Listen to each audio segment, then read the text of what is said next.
Hi, my name is Ayomide. Welcome to the World Without People podcast, where we journey into some pretty amazing stories of everyday people.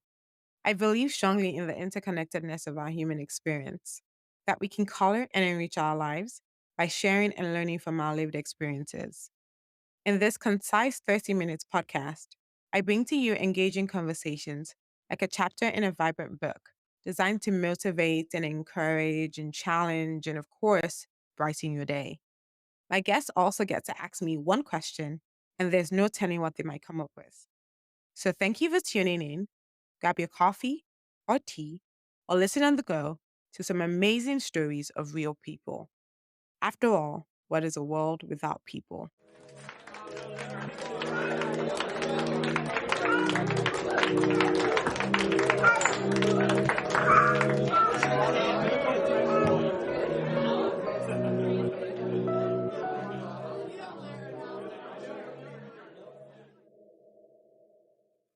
Gosh, I'm so excited to welcome everyone to the very first episode of The World Without People. My name is Ayomide, and I'm so excited to be your host. I hope you've listened to the intro telling you a little bit about my background, why I chose the name The World Without People for this podcast, and why I'm using Ayomide and not my numerous other names. Go check it out. But please subscribe, share, and without any further ado, I would like to welcome my very first guest, Olu Ogunlela.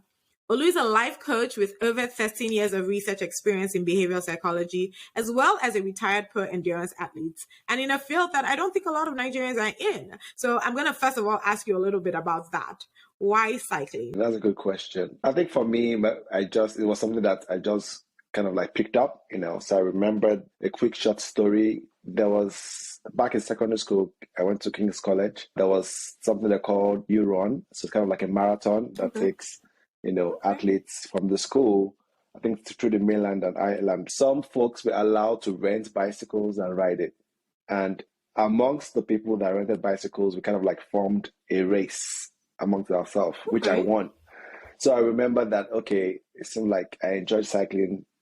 And when I actually moved to the US, I tried different sports to kind of help me stay fit. So I tried soccer, I tried basketball, I tried swimming, but nothing kind of stuck. But I'm like, oh, that's true. I remember that equate run that I did back in King's College, let me get a bike, and I got a bike and I was like, wow, I think this is my thing. And I fell in love with it so much. I think I felt that, I think I might be able to become a national cyclist and yeah. So it's purely passion. Yeah. The rest stays And history. yes, it's That's awesome. But did you ride for Nigeria? Did you ride for the US? So actually, I rode for collegiate, so my school. I rode for my school for a couple of years, and I represented Nigeria at the 2011 All African Games in Mozambique, and that was fun. Yeah. One of the reasons why I have you on here is because of your business called Life Rhythms, right? I'm saying that right?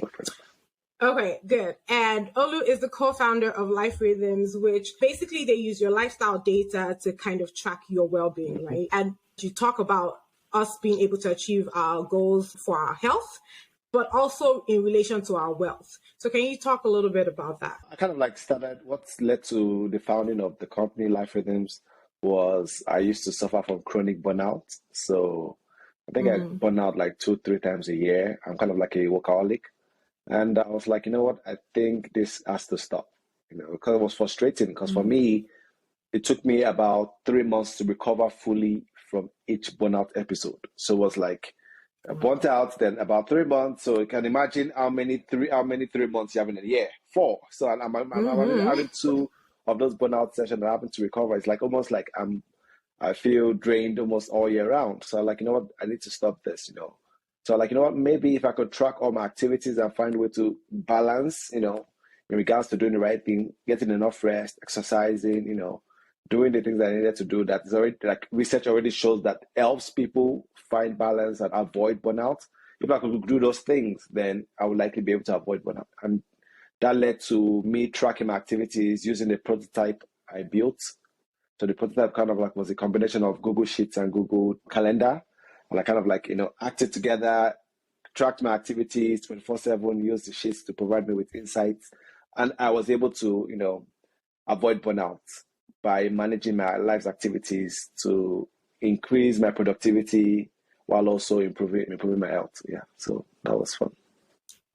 Yeah, and I think this was about 3 years ago when I was feeling my own burnout. I had reached out because I'd seen you post about, and what I'd seen that I thought was particularly very interesting was that you track it to the detail of even relationships, right? I know that you've been doing this for the past 6 years, tracking 24/7 your life, but why relationships? Why did you think that was important to put in there? Yeah. So there are different components of life. I call them facets. And relationships, we are social creatures. That's a big element of our well-being. If you achieve everything that you need to achieve, you have the money, you have the fame, you have everything that you could ever imagine, but remove the relationship, like your friends and family or spouse, life will be meaningless. So in a way, people kind of help give our life meaning to an extent, yeah. So definitely is a important ingredient. And even within the app we built, Lively app, we had to even specify between relationship with friends and family and relationship with your significant other.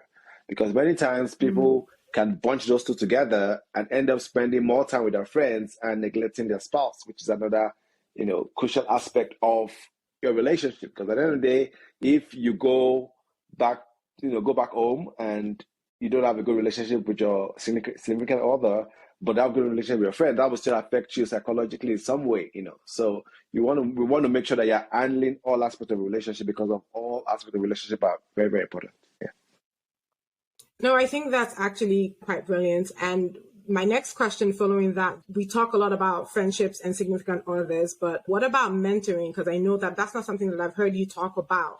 And I think one area that I don't know that a lot of Africans focus on is mentoring. So I wanted you to talk a little bit about that. So mentoring specifically helps when it comes to personal development, if you just want to improve yourself and maybe your work and business, right? So each mentorship relationship has a goal that is linked towards you becoming a better person, which we kind of like put under personal development, or maybe your business or your career, and that's what we put under work and business, as you're aware, since you have also used the app in the past. Yeah. So we don't classify those relationships under the core relationship, because of those ones are just pure relationship for relationship's sake, right? So you're not, it's not as if you are going into those setting trying to get a goal from it. No, you guys are just enjoying each other's presence. You just are just kind of like loving up on each other, checking out each other is doing well-being and stuff, and watching a movie, hanging out. Basically, things that don't necessarily have goals, more of like a relaxing setting, right? So we do not want to put the mentorship relationship in the same facet as the relationship where those relationships kind of like more like a self-care relationship kind of thing. Yeah.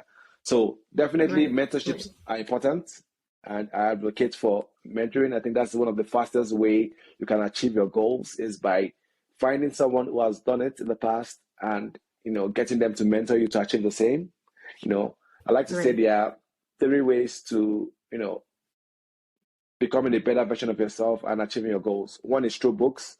One is through traveling, improving experiences, and the other is through your relationship, which is your the mentors, being around people be around people you want to be like, because of they will likely show you the way. And sometimes they don't even have to even say anything. Just observing, would make you see the behaviors, the habits, the patterns of people who achieve this kind of goals, so that way you can mimic those things and you will likely achieve the same goals. Yeah.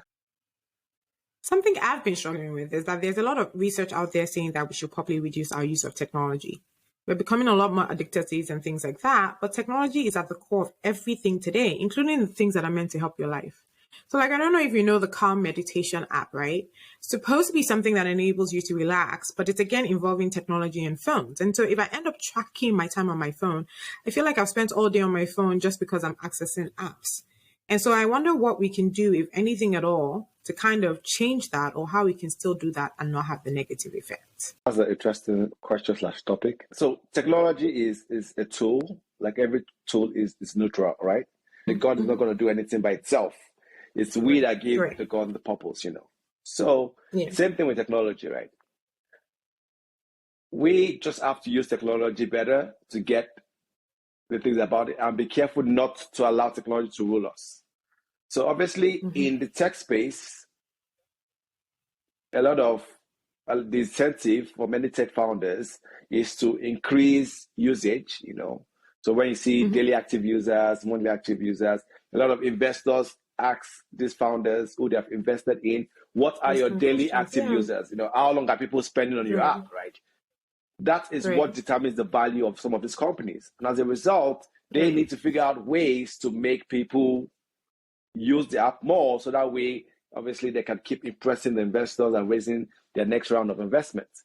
So as a result of Right. that cycle, they found ways to tap into our primitive nature to make us addicted to these devices. So in a way, Mm. actually, I Hmm. don't blame anyone. If I see someone and say, "Oh, Right. I'm on Instagram 10 hours a day," you can't really blame them. The Yeah. those Many of these apps are designed to do, to get you to do that.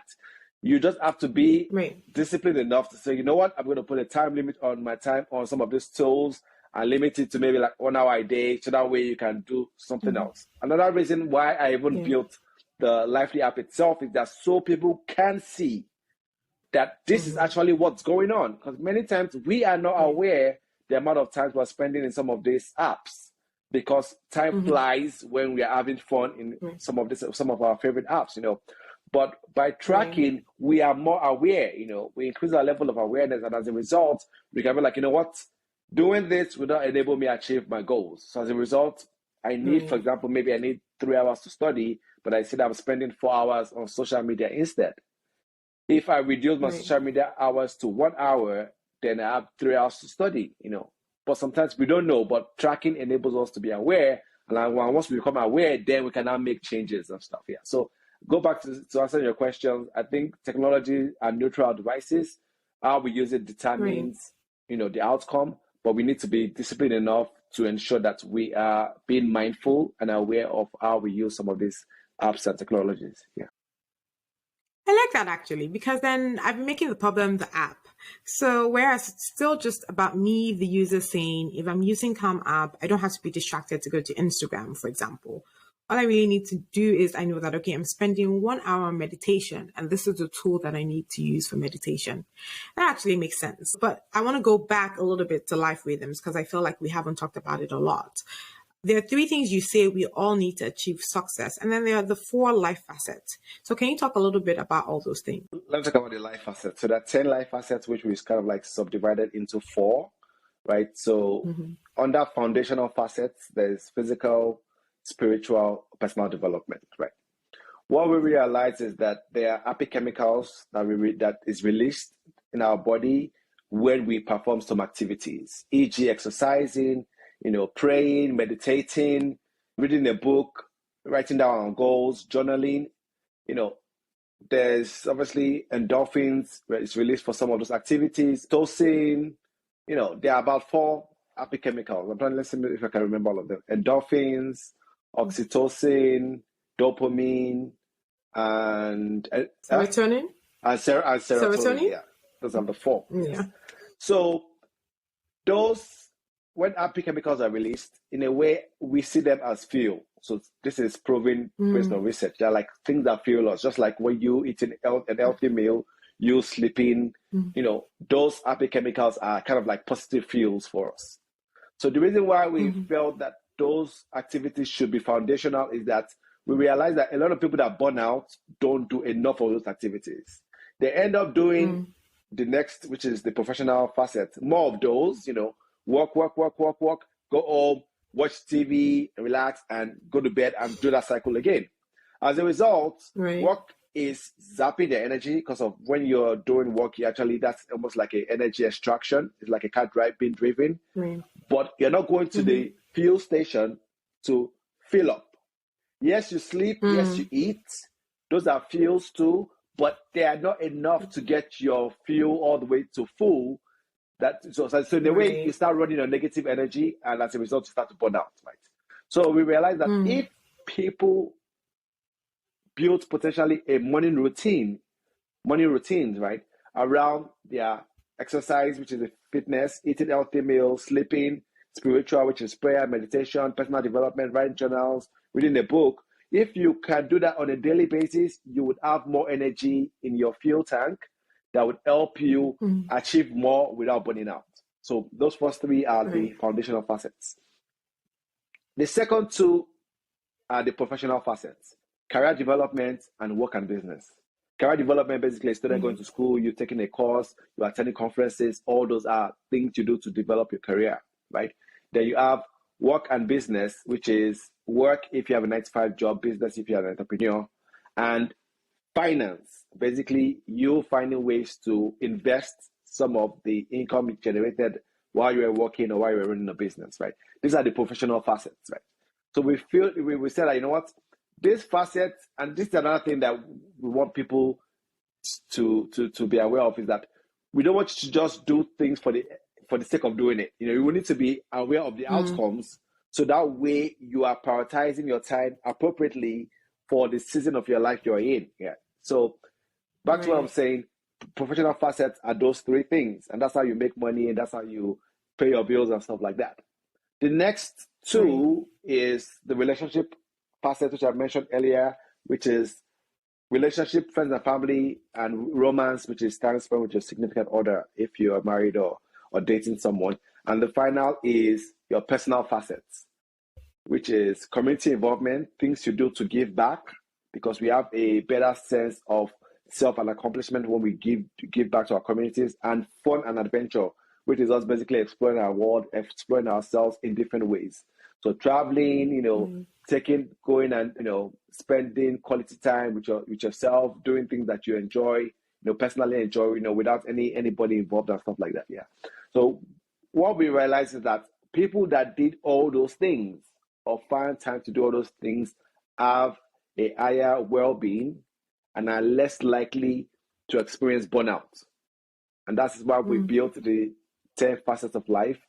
And even as a coach, I kind of like help coach people to develop a lifestyle that involves that includes all 10 facets of life, where you are potentially doing something within each 10 on a weekly basis. And that's a lot of things, but you have to find a way to strategically manage your lifestyle in a way that you can do an activity or two or three in each facet to help you achieve your goals. And many times, the amount of time you spend in each would differ in each season, right? So, for example, if you're a mom, you just had a kid, you will likely spend more time on relationship than someone that is single. Right. If you just got Right. married, you're likely going to spend more time with your significant other than when you were single. So different season in our life determines the amount of the things we prioritize in each season, but majority of the time you'll likely see that you need to spend some time in each of those areas to achieve your goal and experience optimum well-being. Yeah. Awesome. I'm going to take you back to something you said. But first of all, I want you to talk about the three key things, the mindset, because there's a way you kind of wrote Okay. it. I want you to talk about I that. call those my guiding principles, right? So personally, that's my guiding Okay. principles, and I think it's something that some people should emulate because it Right. enables you to have a systematic way of going through life in stages and achieving your goals, right? Because sometimes people drift through life, right? You just do whatever you Right. need to do at that moment to fulfill whatever need that you feel is most pressing at that moment, and you move to the next thing, right? So right now, let's say you are broke. The most pressing thing right now is for you to get a job and get some income in, Yeah, maybe a job. business or whatever. That is your core focus, and you're not doing anything else, right? If you have a Right. job now and money's not your problem, but you're single and you feel you're married age, that now finding a spouse now becomes the main thing, and So for me, I felt that the guiding principles, being intentional, being accountable, being self-aware, is something that has helped me tremendously in improving myself. And I think in a way it accelerated my improvements. Usually like to say, be as intentional as an athlete, right? Because of an athlete knows that the time will come in the near future, I need to perform at this event. So they're eating, they're sleeping, they exercise, they are very, very intentional. So I like to say, be intentional like an Right. athlete, and I'll say be accountable as a coach, right? So Yeah. a coach is always checking to see what's going on, right? A coach helps you Mm-hmm. become accountable. So basically say that have a Right. mindset that you are almost like self-coaching yourself and be accountable to Mm. yourself in all you do. Because if you are Right. intentional with this is what I meant to do when, and you now go back and say, let me coach myself and say, did I do what I was meant to do? Then you're likely going to be Mm. achieving your goal. Then the last one is be as aware as a monk, right? So a monk, that monks are Mm. known for meditating and reflecting, you know. So Mm. if one you have said I'm going to do A, B, or C, you have checked to ensure you're doing it, and you're now going back to reflect on the results that Mm. of what you have just done. You will realize that okay, you know Right. what, this worked or this did not work. This I need to change. That I need to improve to achieve the goal I want to achieve.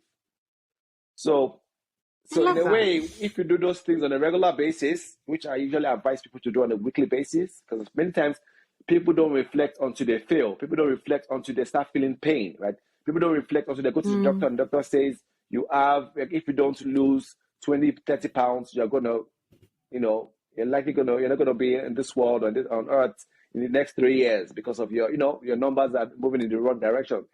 Many times people wait for some kind of super negative report to come in before they reflect. Mm. But guess what? If you Right. reflect every week, e.g., you get on a weight scale on a weekly basis, your Mm-hmm. weight is going to the wrong direction. So that way you can say, okay, what can I Right. do to get this in the right direction and start changing? You don't have to wait 3, 5, 10 years down the line when you are extremely obese and now the doctor is the one telling you that you need to make those changes. Yeah. So that's the guiding principle. Yeah, no, that is brilliant. You mentioned about morning routine, and that part I really am struggling with. Like I believe in 100% what you're saying, that it is most likely the essential part of what it is that I need to change in my life. I'm just a better Mm-hmm. night person, and obviously because I'm a better night person, it's also affecting my sleep. So I'm then trying to fix the sleep first so then I can wake up early. But I'm really struggling with that. So what's your advice for people? How do we change that? So usually there are different, should I say, different approaches I've seen online. Some people are like, oh, it's okay to, if you're a night person, be a night person and try to adjust everything around that, your night schedule. Some people say, be a morning person. What I've realized when it comes to being consistent in regards to having a morning, I'm doing those three things: fitness, personal development, spiritual activities and stuff. There's research out there, right? There are a lot of books, on, I think there's Miracle Morning that talks about Right. many times in the evening we are tired. So if you research when is the best time to exercise, you see people will suggest morning than evening, because usually evening we're tired, morning we're kind of like fresh. And exercising Right. helps you build more energy long term. So you might be tired Right. after that initial exercise session, but if you keep at it, over the next couple of weeks and months, you realize that you start getting, you're feeling much stronger. So it's just like, and Right. like when you go to the gym and you exercise, you're basically stressing yourself to a limit of break, then you sleep and recover, then you do it again. And the time you sleep and recover is actually when you build your muscle and your muscle gets stronger. So when you go do it again and Right. you continue that cycle, you get stronger and stronger and stronger. Yeah. But usually what happens is that a lot of Right. people, since the normal employment hours for majority of people is 9 to 5, by 5 p.m. they're Right. tired. So it's difficult for them to now say, I want to go to the gym exercise. And that's why doing it in the morning is better, because of you would find a way to push through after your workout session, your work activities, than you try to push the Right. work activities, your exercise session after your work activities. Yeah. So there's research out there that says Right. it's better to do it in the morning, have a morning routine and have an evening routine. Yeah. Some research will say stick to your evening routine. Some research say that you are a human being. Human beings can change as long as you Right. continue to put in the effort. You continue to work on your mindset. Because mindset is Right. another very important thing. If you don't put yourself in the right state, mental state, your mindset is not in the right state, you are not going to likely achieve any goals. Right? Another thing that people like to say is if you Right. don't have a good enough story of why you need to change, Mm. you're likely not going to change. Then Mm. obviously the Mm, things you do towards changing is not the last thing, which is the system, right? So there's something right. I attended a Tony Robbins session a couple of days ago, and they said there's the state, which is the mindset, there's the story, which is what we tell ourselves, Mm, and there's the systems, which are the things we do towards achieving the goals. And many times, even I myself, I'm guilty of this. I am someone that I have spent several years figuring out the systems that we need to excel. And that's why I came up with the life facet and mm, everything. But I started realizing that even where I struggle to achieve my goals, they were because of my state, my mindset in that specific mm, area wasn't right. ready or aligned to me achieving that goal. And also the story that I told myself in regards to why I needed to achieve those things or why it was important that I needed to achieve those things were not dialed in yet. And as a result, although I had the systems to change, I struggled. Yes, So I'm changing. what I would say is that maybe you should look at your mindset in regards to it. So maybe someone might be like, oh, I know that I'm a night person, da, da, da, da, da. That's a mindset that continues to reinforce you being a night person. So at the end of the day, if you try to Right. change, it's going to be difficult because at the back of your subconscious mind, you're like, I'm a night person. So you just shine at night. So maybe that might be some of the things you might Right. need to stop telling yourself from the mindset Hmm. perspective. Then the story side is like, Right. you might have to tell yourself, like, you know what? I really want to be exercising regularly, but I have tried so many times. And with this, my evening lifestyle is not working out. These are the reasons Right. why I need to exercise. I want to look better. I want to feel better. I want to, drop my cholesterol levels to this level. I want to be able to live above 80. And they say, if I don't change this, I might not. Those are the things, stories you tell yourself that would kind of like motivate you more to say, you know what, I need to turn off this computer at 10 p.m. so I can go to bed and hopefully Mm, wake up at 5 a.m. or 6 a.m. to go to a gym with the body and stuff like that. Yeah. So those are the things I would say you might need to fix. You might already be working on the systems and that is failing. Where right. you might need to really Right. go back and work on is your mindset and the story you tell yourself about why you need to change. And you might realize that the systems will just kind of like flow on its own. You will just find yourself doing the things you need to do. And it's going to be like almost overnight, boom, you have become a morning person. So you Whoa. never know. This is my I want to say promise, but this is my challenge to myself that again by this time at the end of the year I am that morning person. I have a morning routine that is on fire, and like you said, I look good, I feel good, and that's the most Mm-hmm. important thing. So that's awesome. Thank you You're so welcome. much. Thank you for joining me in today's episode.